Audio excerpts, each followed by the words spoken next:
এখন ব্যৱসায়িক প্ৰতিষ্ঠানত বেলেগ ভাষাত ইংৰাজী বা হিন্দীত নামটো থাকিলেও তাত অসমীয়া ভাষাত নামটো লিখাটো বাধ্যতামূলক। অসমীয়া ভাষাটো নামটো থাকিবই লাগিব। এই বস্তুটো যিটো দাবী উত্থাপন কৰিছে এইটো এটা অত্যন্ত গণতান্ত্ৰিক দাবী।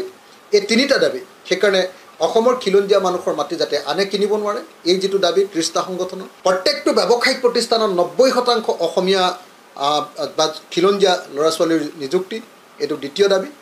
আৰু 3 নম্বৰ, প্ৰত্যেকখন ব্যৱসায়িক প্ৰতিষ্ঠানত অসমীয়া ভাষাৰ প্ৰয়োগ, নামটোত অন্ততঃ অসমীয়া ভাষা, বেলেগ ভাষাৰ লগতে অসমীয়াও থাকিব লাগে। এই 3টা সুস্থ জাতীয়তাবাদৰ লক্ষণ। এইটো উগ্ৰ জাতীয়তাবাদ নহয়, এইটো কাৰোৰ ওপৰত আক্ৰমণ কৰাৰ ঘটনা নহয়, এয়া হ'ল সুস্থ জাতীয়তাবাদৰ লক্ষণ। আৰু এই যি সুস্থ জাতীয়তাবাদী এই 3টা যি দাবী উত্থাপন কৰিছে 30টা সংগঠনে, আমি এই 3টা দাবী অসম চৰকাৰক মানি ল'বৰ কাৰণে আহ্বান জনাইছোঁ। আনহাতে আমি দেখিছোঁ যে শৃংখল চলিহাৰ ওপৰত এজন কি চুমানী নামৰ গৌৰৱ চুমা গোলাঘাট, শিৱসাগৰ, ডিব্ৰুগড় আৰু তিনিচুকীয়া এইকেইটাৰ নাম অন্তৰ্ভুক্ত কৰি এই জিলাকেইখনৰ খিলঞ্জীয়া মানুহৰ মাটিও যাতে কোনেও কিনিব নোৱাৰে। আচলতে এইটো সমগ্ৰ অসমতে হ'ব লাগে, অকল এই 5খন জিলাৰ কথা নহয়। কিন্তু যিহেতু এই 5খন জিলাত এতিয়া সাংঘাতিক ধৰণৰ এনেকুৱা পৰিস্থিতি চলি আছে, সেইকাৰণে এই 5খন জিলাক মই কৈছোঁ। আৰু যিহেতু চৰকাৰে খিলঞ্জীয়াৰ মাটি বিক্ৰী কৰিব নোৱাৰিব বুলি এখন আইন আনিছে, গতিকে এই আইনখনক আমি সমৰ্থন জনাইছোঁ, যদিহে আমাৰ তিনিচুকীয়া বা ডিব্ৰুগড় বা হেৰিয়াত তেওঁলোকে ইয়াতে অন্তৰ্ভুক্ত কৰে। গতিকে অকল সাম্প্ৰদায়িক আইন এখন আনিলেতো নহ'ব। অকল সাম্প্ৰদায়িক আইন এখন আনি তেওঁলোকে খিলঞ্জীয়াৰ মাটি বেলেগে কিনিব নোৱাৰিব বুলি কৈতো তেওঁলোকে আমাৰ তিনিচুকীয়াৰ মাটি, আমাৰ শিৱসাগৰৰ মাটিটো বেলেগক কিনিবলৈ দি থকাটো কেতিয়াও আমি মানি ল'ব নোৱাৰোঁ।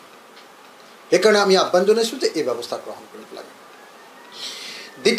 তৃতীয়তে আমি আৰু এটা কথা ক'ব খুজিছোঁ যে 30টা সংগঠনে আচলতে 3টা দাবী উত্থাপন কৰিছে, মূল 3টা দাবী। এটা হ'ল যে খিলঞ্জীয়াৰ মাটি আনে কিনিব নোৱাৰিব, এইটোক আমি সমৰ্থন দিছোঁ।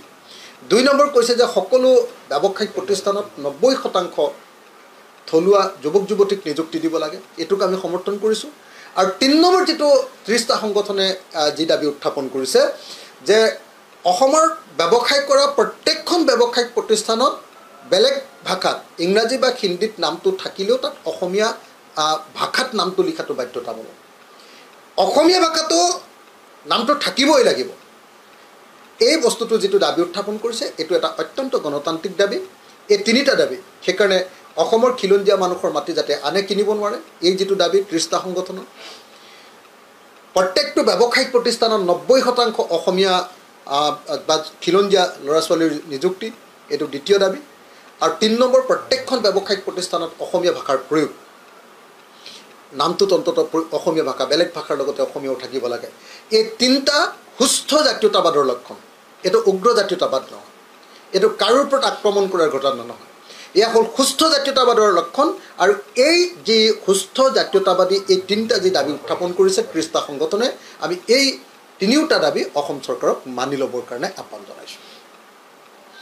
আনহাতে আমি দেখিছোঁ যে শৃংখল চলিহাৰ ওপৰত এজন কি চুমানী নামৰ গৌৰৱ চুমানী নামৰ এজন ব্যক্তিয়ে শৃংখল চলিহাৰ ওপৰত তেওঁ FIR দিছিলে, এজাহাৰ দিছিলে। আমি সকলোকে ক'ব খোজোঁ যে এই আন্দোলনটো অকল শৃংখল চলিহাৰ আন্দোলন নহয়, এই আন্দোলনটো হ'ল তাৰ 30টা জাতীয় জনগোষ্ঠীয় সংগঠন আৰু শিৱসাগৰবাসীৰ ঐক্যবদ্ধ আন্দোলন। সেই আন্দোলনটোত অকল এজন ব্যক্তিৰ ওপৰত কেলৈ গোচৰ আৰোপ কৰিব?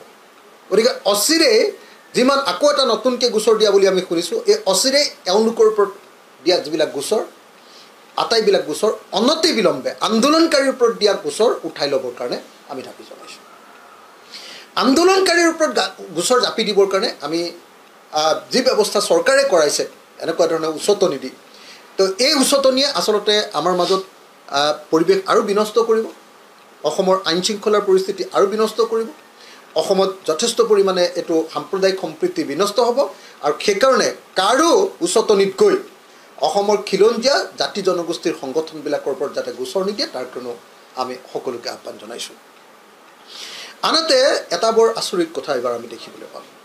আপোনালোকে নিশ্চয় দেখিছে যে শৃংখল চলিহাৰ ওপৰত গোচৰ দিলে, এইটো অত্যন্ত বেয়া কথা হৈছে আমি তাক নিন্দা কৰিছোঁ আৰু এই গোচৰ উঠাই লোৱাৰ কাৰণে আমি ভাল পাইছোঁ আকৌ এজনে দিছে সেইটোকো আমি বিৰোধিতা কৰিছোঁ এইবাৰ ভৰলুমুখ থানাত দিছে সেইটোকো আমি বিৰোধিতা কৰিছোঁ কিন্তু যেতিয়া গোচৰটো দিলে গোচৰটো দিয়াৰ পাছত যেতিয়া আলফাই হুমকি দিলে ধমকি দিলে আলফাৰ ভয়ত যেতিয়া গোচৰটো উঠাই ল'লে এতিয়া চৰকাৰখন ক'ত থাকিলে চৰকাৰখন গ'ল ক'ত আজি অসমততো আইন শৃংখলা বোলা বস্তুটোৱে নাই আজি অসমৰ খিলঞ্জীয়া মানুহক বিজেপি চৰকাৰৰ দিনত এনেকৈ মাৰপিট কৰিব পাৰে আকৌ অসমৰ খিলঞ্জীয়া মানুহৰ ওপৰত গোচৰ তৰিব পাৰে আৰু গোচৰ তৰিলে সেইটো চৰকাৰে একো ব্যৱস্থা কৰিব নোৱাৰে চৰকাৰে সেই গোচৰটো উঠাই লোৱাৰ ব্যৱস্থা নকৰে কিন্তু যেতিয়া এটা সশস্ত্ৰ সংগঠনে ক'লে যে এনেকুৱা ধৰণে যদি গোচৰ তৰে তেতিয়াহ'লে পৰিস্থিতি ভয়াৱহ হ'ব তেতিয়া আকৌ গোচৰটো উঠাই লয় তাৰমানে কি তাৰমানে এই মুহূৰ্তত অসম চৰকাৰখনৰ ওপৰত কাৰোৰে আস্থা নাই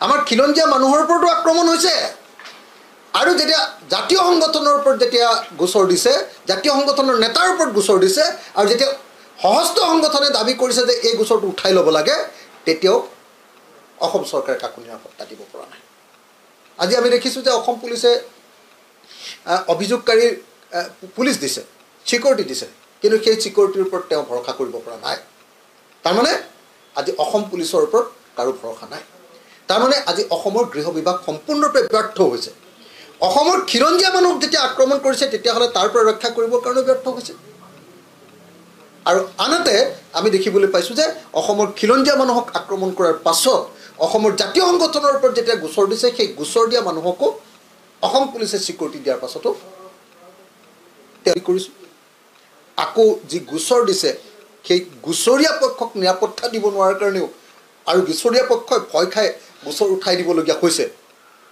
হ্যাঁ আমি বাৰু সমৰ্থনে কৰিছোঁ এইটোতো কোনো পধ্যে গোচৰে দিব নালাগে বুলি কৈছোঁ কিন্তু গোচৰটো দিয়াৰ পাছত যে পুলিচে ছিকিউৰিটি দিয়াৰ পাছতো তেওঁ যে ভয় খাইছে